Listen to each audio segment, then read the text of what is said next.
Un âne qui avait passé sa vie à porter de lourdes charges et à travailler durement.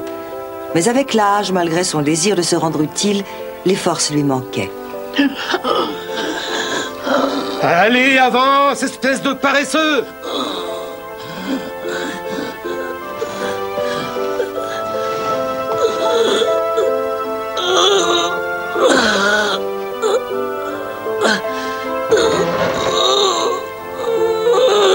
Tu es trop vieux maintenant, tu ne sers plus à rien.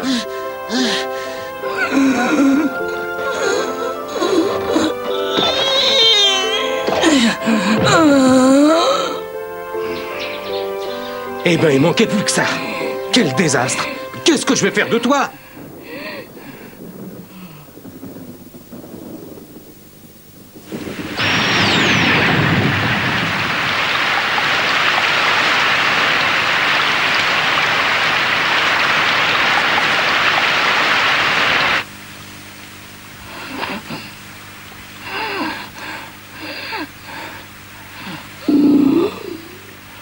Je n'arrive même plus à labourer un champ. Oh. C'est épouvantable. Je ne suis plus bon à rien. Quand j'étais jeune, je portais des sacs très lourds et je labourais la terre sans me fatiguer. Alors, qu'est-ce que tu comptes faire de cet âne? Je ne sais pas. Il est tellement vieux qu'il est sans force. Et à quoi ça te sert de garder un animal inutile? Suis mon conseil, débarrasse-t'en.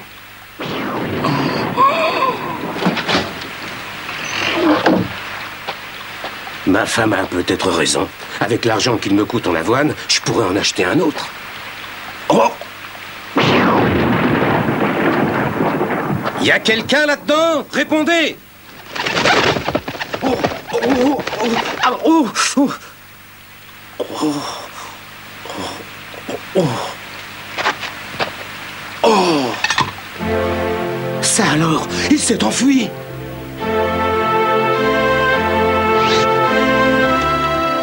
La pauvre bête, écœurée par la réaction des deux fermiers qu'elle avait fidèlement servis durant de si longues années, avait décidé de prendre la fuite.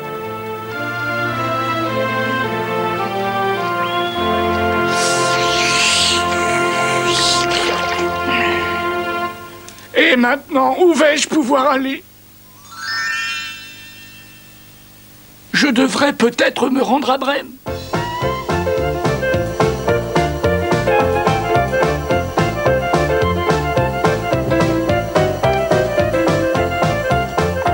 Les habitants de Brême ont de la chance, ils ont une fanfare extraordinaire. C'est la meilleure de la région. De tout le pays, tu veux dire? Si je vais à Brême, je pourrais peut-être devenir musicien moi aussi et faire partie de la fanfare de la vie. Cette idée donna de l'espoir au vieil âne et il retrouva le courage de se mettre en route pour Brême, malgré sa grande fatigue.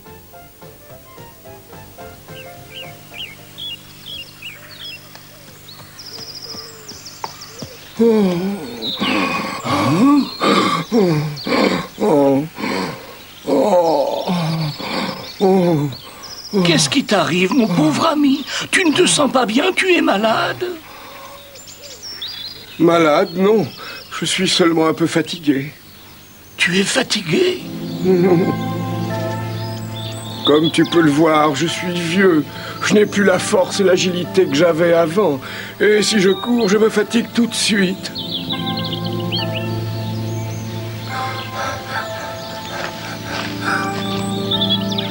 Puisque tu n'arrives même plus à courir derrière un lapin, tu vas voir comment je traite les inutiles. Mon maître était tellement furieux qu'il aurait pu me casser les côtes à coups de bâton et de bottes. Alors je me suis enfui.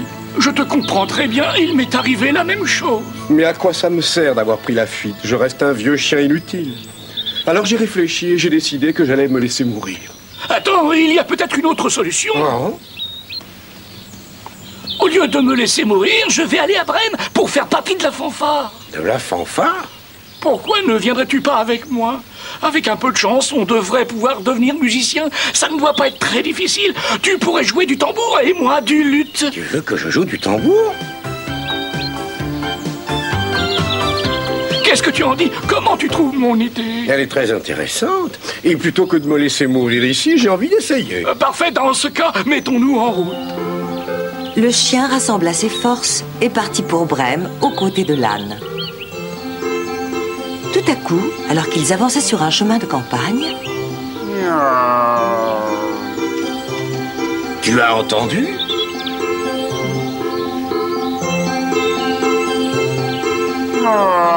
Oh, pauvre chat, il a une façon de miauler qui me fend le cœur. On peut savoir pourquoi tu as l'air aussi désespéré. D'habitude, les chats ne se laissent pas facilement abattre. C'est vrai, mais ce qui m'arrive est épouvantable et j'aurais préféré ne pas naître plutôt que de subir cette humiliation.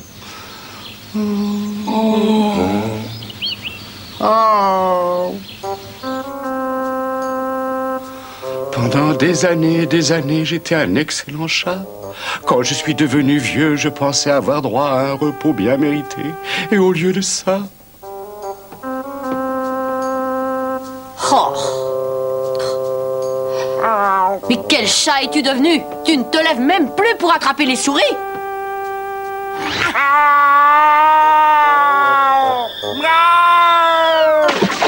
Je ne vois pas pourquoi je nourrirais un fainéant. Ah, secours, je vais noir. Je n'aurais jamais imaginé que ma maîtresse pouvait faire une chose pareille. Mais elle ne s'est pas gênée, je me retrouve seul et abandonné. C'est une histoire qu'on connaît bien. Oh oui, tous les maîtres réagissent de la même façon. Pauvre de moi, maintenant, je n'ai nulle part où aller. Est-ce que ça te plairait de venir avec nous? Nous allons à Brême. Pour faire partie de la fanfare. Vous voulez aller à Brême, mais vous ne vous rendez pas compte que c'est très loin d'ici. Que pourrions-nous faire pour lui? Tu as une idée? On ne peut pas le forcer à venir avec nous. C'est dommage que tu ne veuilles pas nous accompagner. Nous aurions pu avoir du succès. Les chats sont les spécialistes des sérénades au clair de lune. Ah oui, tu crois? Peut-être que tu as raison et que je devrais être des vôtres. Dans le fond, vous pouvez dire que vous avez eu de la chance de me rencontrer. Allez, en route. Oh! Et c'est ainsi que l'âne et le chien continuèrent leur voyage avec le chat vaniteux. Cocorico! Bonjour à toi, l'ami. Je suppose qu'on t'a déjà dit que tu avais une voix magnifique. Vous êtes bien aimable de me dire que vous appréciez ma façon de chanter. Malheureusement, le sort me réserve une bien triste fin. Une bien triste fin, explique-nous ça. Oui. Que ce soit dans l'immensité de ce ciel bleu où le soleil brille haut ou sur la terre, personne ne pourra comprendre la tristesse qui étreint mon cœur. Demain, à l'heure du déjeuner, ma maîtresse me servira comme plat principal à ses invités. Mais jusqu'au dernier moment, jusqu'à ce qu'on me torde le cou, je chanterai, je continuerai à chanter tant qu'il me restera un peu de souffle. Je veux qu'on sache que je suis vivant. Cocorico! Au lieu d'attendre qu'on vienne te tordre le cou, pourquoi ne viens-tu pas à Brême avec nous? Tu pourrais chanter dans la fanfare et avoir du succès. Avoir du succès? Voilà une proposition qui est très alléchante. Voyons. Mon père m'a toujours recommandé de me méfier des inconnus, mais d'un autre côté, si je reste ici, je vais forcément atterrir tout roté sur une table. Eh bien, c'est entendu, je viens avec vous.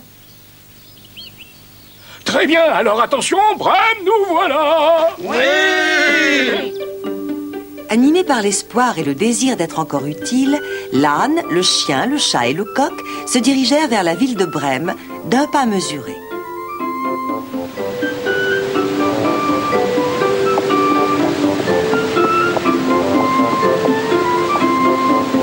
Je vais devenir chanteur, c'est une bonne idée, une idée brillante même. Je crois que ça ne me serait jamais venu à l'esprit de me lancer dans la chanson. Excuse-moi, tu crois qu'il nous reste encore beaucoup de chemin à faire? J'avoue qu'il me tarde d'arriver. Oh non, je me suis sali à marcher dans cette horrible boue, c'est vraiment désagréable.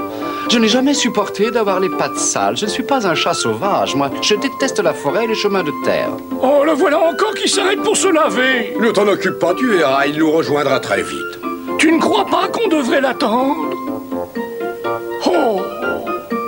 Au rythme où ils allaient, et avec tous les arrêts qu'ils faisaient, leur destination était encore lointaine.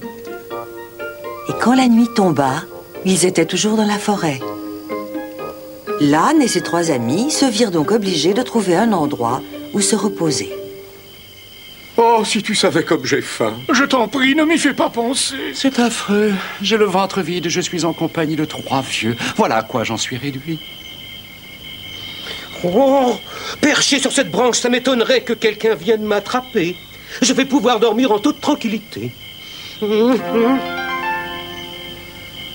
C'est la première fois que je ne dors pas sur un matelas de pain. Réveillez-vous, cocorico! Mais qu'est-ce qui te prend? Miaou! Quand je suis vraiment désolé. Tu m'as fait tellement peur que j'en ai perdu l'équilibre. Il y a une lumière là-bas au loin. C'est peut-être une auberge. Une auberge? Oui, on devrait aller voir ça de plus près. Pour se mettre à l'abri de dangers éventuels, les 4 amis décidèrent d'aller vers cette lumière que le coq avait repérée. Mais... Ah, aujourd'hui, la chance était avec nous. C'est vrai, ça a été un jeu d'enfant. J'espère que demain, ce sera pareil. cette lumière n'était pas celle d'une auberge, mais d'un repère de voleurs qui pillaient toute la région. C'est normal que la chance soit avec nous, on n'a peur de rien ni de personne. Le dîner est prêt ou non? Oui, pratiquement. Tout sera prêt dans 1 minute. Fais voir ce que tu nous as fait. J'espère que ça va vous plaire. Ça vaudrait mieux pour toi. Cette maison est le repère d'une bande de voleurs. Mais ils sont plus heureux que nous. Ils ont plein de bonnes choses à manger. Ah, mais ce n'est pas juste. Ils sont malhonnêtes et ils ont à manger. Et nous qui avons travaillé toute notre vie, on a le ventre creux. Oui, ce qui serait juste, c'est que toute cette nourriture soit pour nous. Je suis bien d'accord. Pour pouvoir manger, il faudrait qu'on les fasse sortir de la maison. Et comment pourrait-on faire? Écoutez, pour les attirer dehors, on pourrait... Bravo, tu as une idée de génie. Chut. Ça y est, votre repas est prêt. Hein? Mais... Hein? C'est bizarre. Hein? Alors, qu'est-ce que tu attends pour nous servir? Oui, j'arrive tout de suite. Vous faites bien comme je vous l'ai dit. Pas de problème. Vas-y, tu peux monter. Très bien. Maintenant, à moi. Ça va? On ne pèse pas trop lourd? Non, j'ai l'habitude, j'ai porté des poids toute ma vie. Il est habitué au pire. Attention, j'arrive. Et voilà. Atterrissage réussi.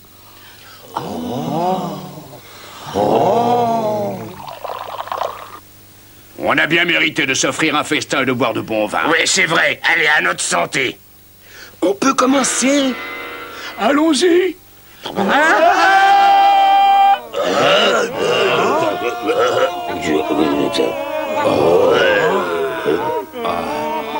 Qu'est-ce que ça peut bien être? Ça doit être des voleurs. Ils sont courageux de s'attaquer à une maison qui abrite des voleurs. Éteignez les chandelles, dépêchez-vous. Oh, regardez, c'est un monstre. Oh.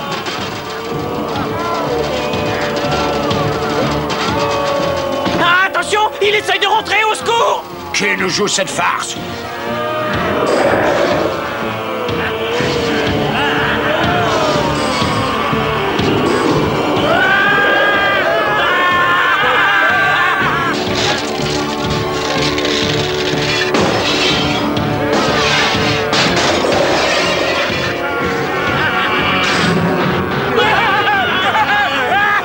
On ferait mieux de décompter.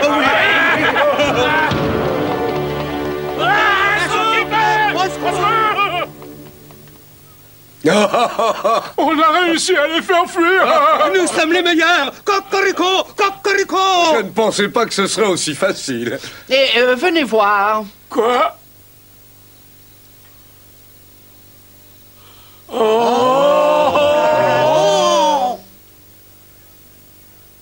Bon appétit à tous.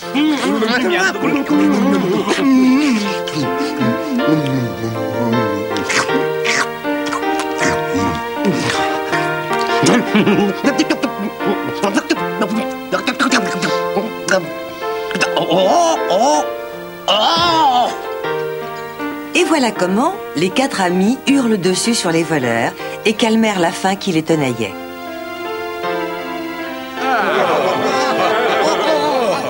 Après avoir copieusement mangé, une douce torpeur les envahit. Comme la maison était toute à eux, ils décidèrent de dormir un peu.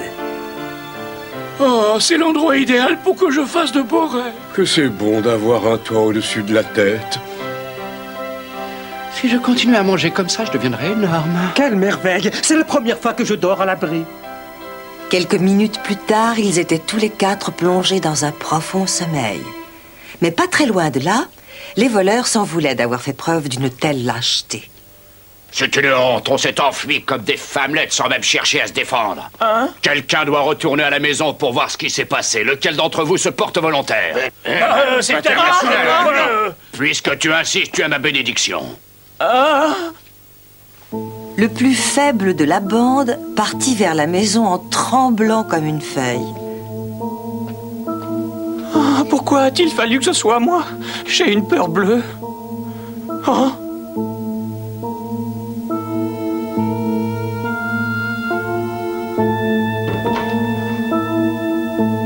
Oh. Il fait tellement noir là-dedans que je n'y vois rien. Hein? Ah, aïe! Qui vient nous déranger? Oh, aïe! Oh! Tiens, c'est curieux, on dirait qu'il reste encore des braises. Hein?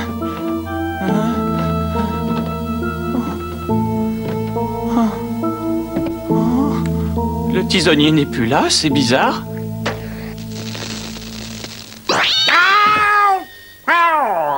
Aïe! Aïe! Aïe! Aïe! Aïe! Aïe! Aïe! Aïe! Quoi? Ah, au secours! Laissez-moi partir! Laissez-moi partir! Aïe! Aïe!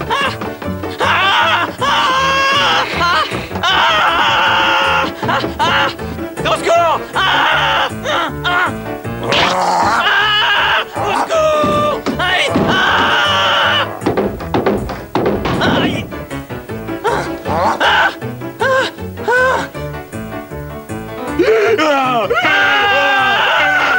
Oh non! Oui! Oh! Aïe! Oh non! Cocorico! Cocorico! Au secours, pitié, je ne veux pas mourir! Au secours! À l'aide! À l'aide! Ah! Ah! Ah! Il me semblait que les voleurs étaient plus courageux que ça d'habitude. Oui, mais ça nous a facilité les choses, tant mieux. En tout cas, on a travaillé en équipe et ça nous a bien réussi. Peut-être qu'en continuant à unir nos forces, on pourrait les faire fuir définitivement. Oh! Oh! Oh! Oh! Oh! Cocorico! Cocorico! Terrorisé, l'homme alla rejoindre ses complices. Et plus persuadé que jamais de l'existence de monstres, il essaya d'en persuader le chef de la bande, qui était incrédule. Vous devez me croire, chef. Des monstres horribles ont envahi la maison. Il y a une vieille sorcière avec un grand nez crochu qui a failli me tuer avec ses griffes.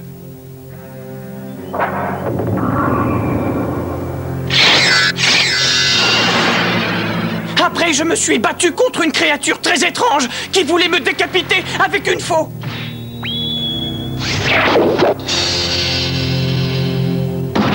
Dehors m'attendait un autre monstre aux dents immenses et il m'a asséné de violents coups de bâton.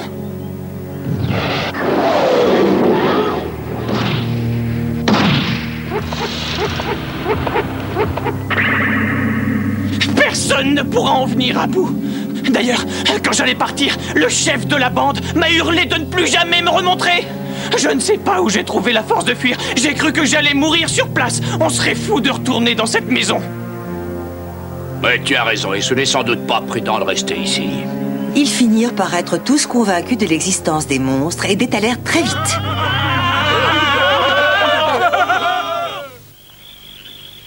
Les voleurs ayant eu trop peur pour revenir, les quatre amis étaient désormais en sécurité. Grâce à ce qui s'était passé, ils avaient compris que rester unis ferait leur force. Rassurés et heureux, ils s'endormirent et rêvèrent qu'ils formaient une belle fanfare.